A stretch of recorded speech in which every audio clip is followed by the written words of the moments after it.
Paz do Senhor, meus irmãos, é um prazer estar aqui novamente, né, para juntos, né, a gente já iniciamos o estudo, né, estamos na aula de número 2, que tem como título, qual é o sentido da vida? Talvez se a gente, no modo secular, essa perguntar para as pessoas qual é o sentido da vida, talvez quem souber a resposta, seria a resposta de milhões. Mas qual é o fato, qual é o sentido da vida? Muitas pessoas têm gastado dinheiro, têm gastado estudos, conhecimento, têm gastado de tudo para poder descobrir qual é o sentido da vida. Mas, afinal de contas, qual é o sentido da vida?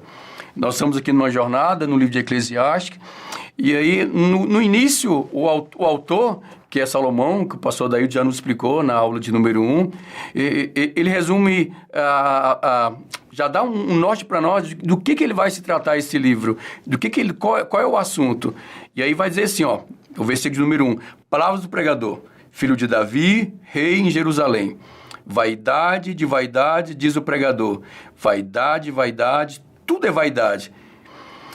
Esse refrão percorre todo o livro de Eclesiastes e serve para nós de norte.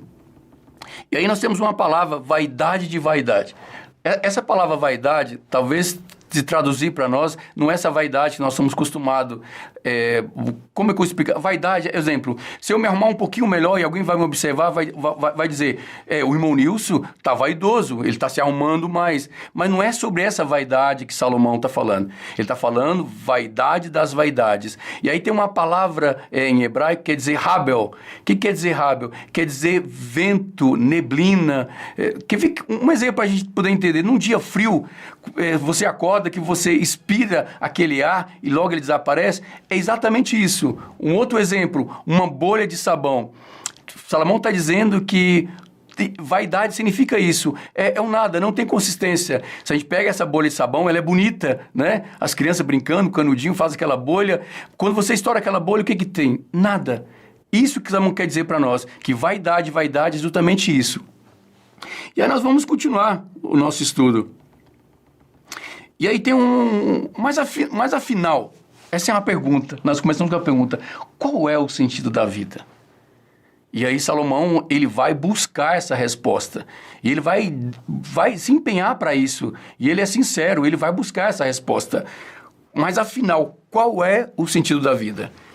Agora mesmo, será que nada escapa da conclusão avassaladora de Eclesiastes? Porque Salomão, ele vai dizer que tudo é vaidade. E ele vai estudar vários pontos, nós vamos mencionar eles aqui, e no final ele vai dizer que tudo isso, nada vale a pena, que tudo é vaidade. Mas será que Salomão tem mesmo, ele está correto mesmo, é isso mesmo? E aí nós temos um dado aqui, eu trouxe um dado importante para vocês, e eu gostaria de dividir com vocês. Nós estamos falando de a busca, é uma pergunta, qual é o sentido da vida? É uma pergunta séria, é uma pergunta que as pessoas realmente perguntam. Se perguntar, às vezes, circularmente, para qualquer pessoa, qual que é o sentido da vida? Talvez elas não vão ter a resposta. E alguns, para poder buscar a resposta, vão se jogar, né? Alguns vão jogar na bebida, alguns vão jogar no prazer, alguns vão desempenhar em adquirir fortuna, dinheiro, alguns vão em estudo, para poder chegar à conclusão, qual é o sentido da vida? Mas uma reflexão que me fez pensar essa semana é justamente isso. Eu estou com um dado aqui, nós estamos falando sobre Setembro Amarelo, a gente está falando sobre suicídio, né? Quantas pessoas têm deixado de existir? Por que elas não têm conseguido lidar com seus problemas? É algo sério.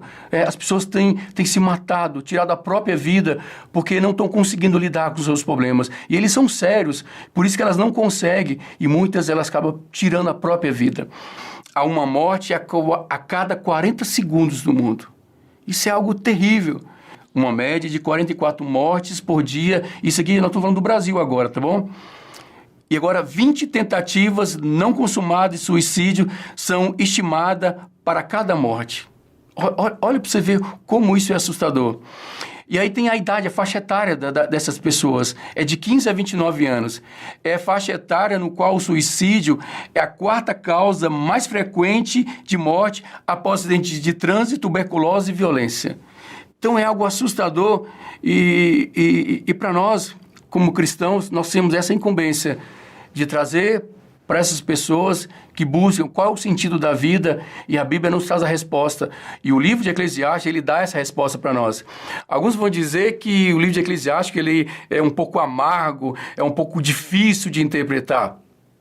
Mas eu vejo o livro de Eclesiastes não como amargo, como posso dizer, eu vejo ele como agridoce, né?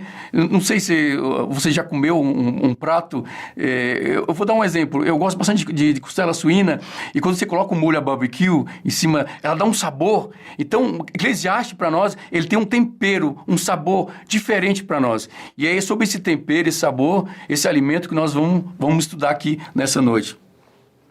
E aí ele vai, no tópico A, o pastor Adailton deixou para nós aí, que tem como a epígrafe aí, ó, tudo permanece o mesmo. A busca de Salomão pelo sentido da vida tem algumas características. E vamos dividir com vocês essa característica. Primeiro, é uma busca sincera. E aí ele coloca no verso número 13, ele falou que ele aplicou o coração dele para essa busca.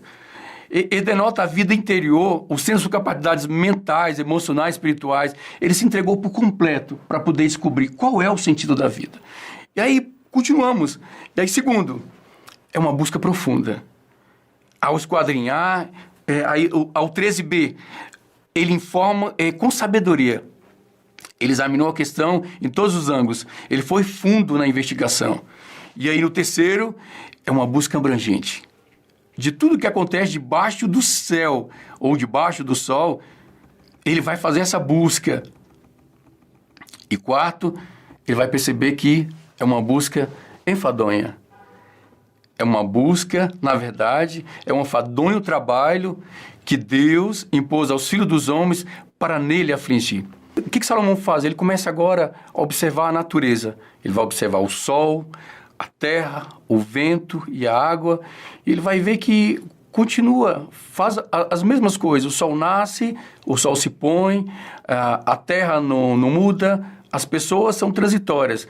Nações, civilizações vêm, terminam, pessoas nascem, pessoas morrem, e continua.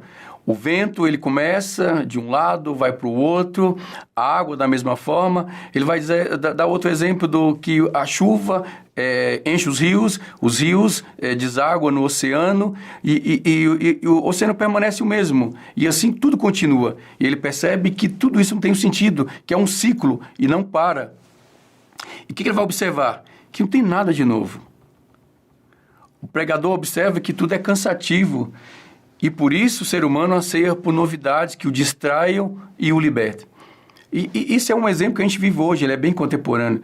O livro de Eclesiastes, ele é tão contemporâneo, ele é atual, porque as pessoas têm vivido isso.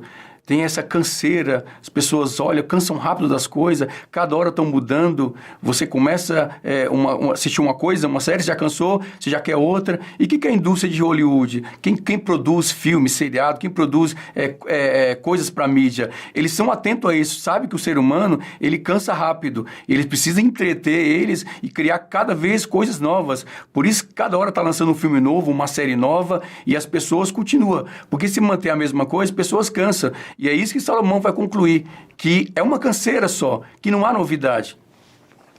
E aí ele vai continuar. Ele vai dizer que, aí já tem no tópico 2, vai dizer que a realidade dos nossos pés. E aí tem um termo que nós vamos observar, que Salomão ele não é um niilista. E o que é um niilista? Niilista é uma pessoa que nega a própria vida. Niilista encara a vida com indiferença. Ele critica o que é a sua volta, afirmando que tudo é falso, porque tudo é artificial. É diferente de Salomão. Salomão não está dizendo que é artificial, que é falso. Ele está dizendo que é realidade. O que ele está falando é exatamente o que acontece. É isso que ele vai analisar, porque ele realmente analisa ponto a ponto. Ele vai perceber que a realidade da vida debaixo do sol exatamente é essa. E aí nós temos algo que também aplica para nós. É o problema do paliativo. O que é o problema do paliativo? E aí ele vai ver as consequências do pecado. Tudo isso que nós estamos vivendo, o trabalho, essa repetição, nós vamos ver que o pastor daí deixou para nós aqui, ó, que Gênesis 3, capítulo 13, do 13 ao 19, Romanos 8 a 22, que foi a queda que trouxe as consequências do pecado ao mundo.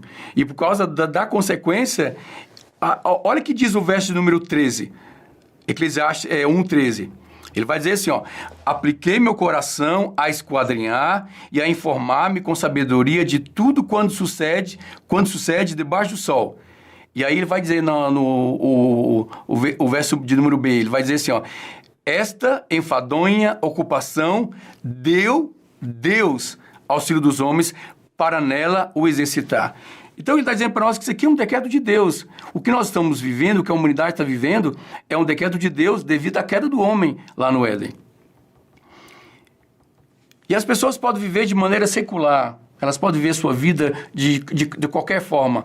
Elas vão continuar desse jeito, porque na Terra os problemas que elas vão enfrentar foram ordenados por Deus. E aí no tópico 3, aí, o sentido está na sabedoria humana. Será mesmo? E aí Salomão ele vai gastar tempo. E nós estamos falando de pessoas que têm credencial para isso. Salomão é o homem mais sábio da sua época, mais sábio do Oriente. Lembra quando Deus aparece para Salomão e o pedido que ele faz, ele vai reinar Israel e ele está assustado, e é normal. Ele é jovem, vai herdar, o seu pai foi Davi. Então, não, é algo sério. Ele poderia ter pedido qualquer coisa para Deus, mas olha o que Salomão vai pedir. Ele vai pedir sabedoria. Então, a sabedoria que Salomão tem, que ele adquiriu, ela não ela vem da parte de Deus para ele. E o que ele vai descobrir? Que na incapacidade de mudar a realidade ao nosso redor, está Eclesiastes 1:15, e aí nós vamos ver que o ser humano, ele pode gastar o que for, ele começa estudo, inicia... Quer ver um jovem quando inicia na faculdade, como é interessante? Está cheio de sonhos, ele está animado do primeiro ano de faculdade, ele está cheio de projetos, eu vou fazer uma pós, eu vou fazer um MBA, vou fazer um mestrado, e aí quando está no segundo semestre, ele já começa a desanimar, porque ele vê que aquilo é cansativo, ele começa a questionar, isso vai me levar a quê? Ele vai deparar com a vida, com a realidade, e vai ver que não é tão fácil como ele desenhou, como ele sonhou. E exatamente isso, a gente vai ver no século XVI, ali, no finalzinho do século XV, que as pessoas vão descobrir, vão em busca de sabedoria. E aí nós temos um filósofo e matemático que ficou muito conhecido, que o René Descartes, né? Que ele defendeu? Ele defendeu assim, ó, cogito ergo sum, penso, logo existo. E Descartes, ele acreditava que a dúvida e a razão humana possibilitam o conhecimento verdadeiro. Agora, me diga uma coisa, as pessoas buscaram tanto conhecimento, se aprimorar, nós estamos falando aqui desses filósofos, querendo entender o sentido da vida, e para que serviu todo esse conhecimento, toda essa busca de saber, todo esse acúmulo? Nós passamos por 2 guerras mundiais, as pessoas, para elas, o conhecimento torna um problema. Olha quantas pessoas morreram, não foram capazes de solucionar o problema. E aí nós damos continuidade. E aí é uma frase que eu achei interessante. Eu quero falar para vocês, se tirarmos Deus da equação da vida, a conta não fecha. É exatamente isso. Se nós continuarmos, se a humanidade continuar caminhando dessa forma, de uma maneira, igual Salomão está fazendo esse estudo, de uma maneira retilínea, secular,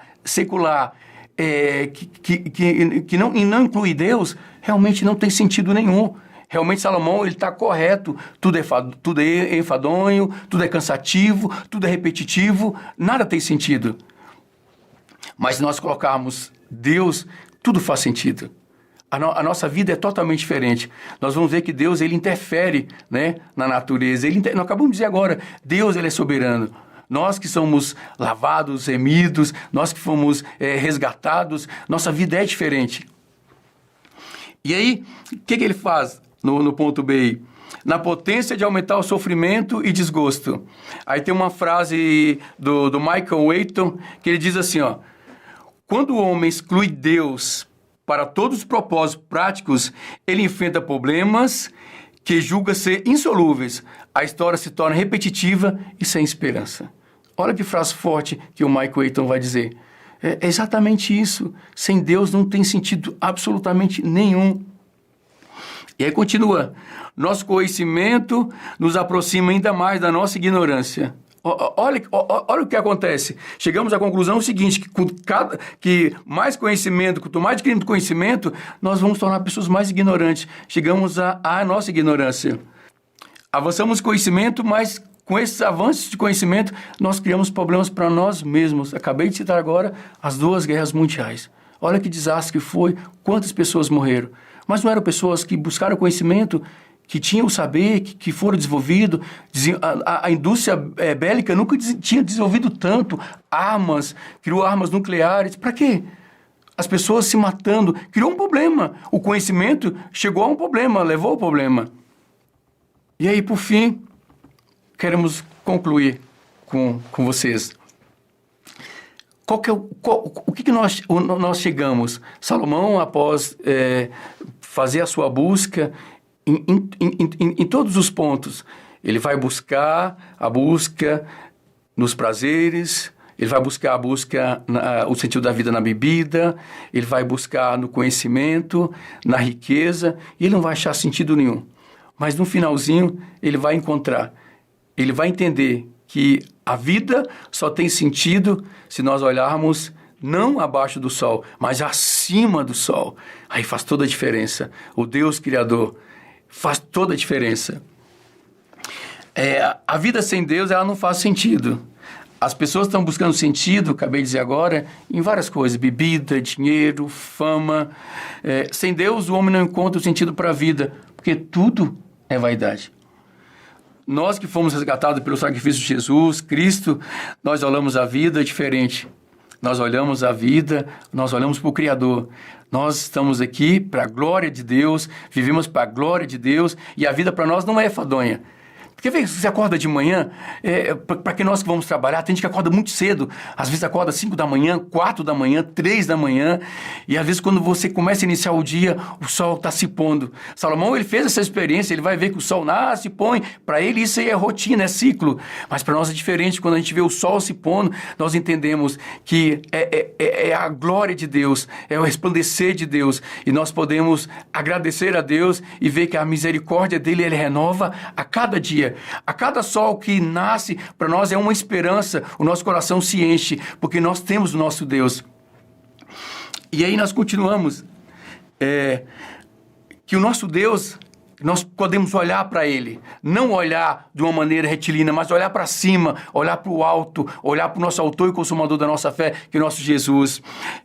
Porque Ele que reina, é Ele que governa, é Ele que sustenta. Ele criou o universo, Ele nos criou, mas Ele nos abandonou, Ele não nos abandonou.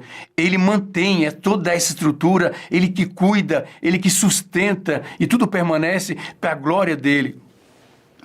E Ele intervém sim. Nós podemos entender que nós temos algo que nós podemos fazer, e o nosso Deus é um Deus que ouve, é um Deus que escuta. Então, eu quero encorajar cada você, professor, os alunos também, continuar buscando em oração, porque Deus ainda ouve as nossas orações. Ele é um Deus que não está alheio à nossa dor, aos nossos problemas, e Ele atende as nossas orações, e Ele intervém, porque Ele é soberano. No momento certo, Ele intervém sim, para poder ajudar, para poder auxiliar os seus filhos. O nosso Deus, Ele é maravilhoso. E aí nós podemos dizer que, para nós, o viver é Cristo, e morrer é lucro. E Salomão, ele vai ter um equívoco. Ele vai dizer que levantar de manhã, para ele, talvez seria enfadonho. Mas para nós é uma oportunidade de agradecer a Deus todos os dias. Nosso trabalho, ele não é vão. Cremos na novidade de vida, nós cremos no novo coração, nós cremos na regeneração, nós cremos numa nova terra, no novo céu. A vida faz sentido, a vida tem nome, e a vida é Jesus.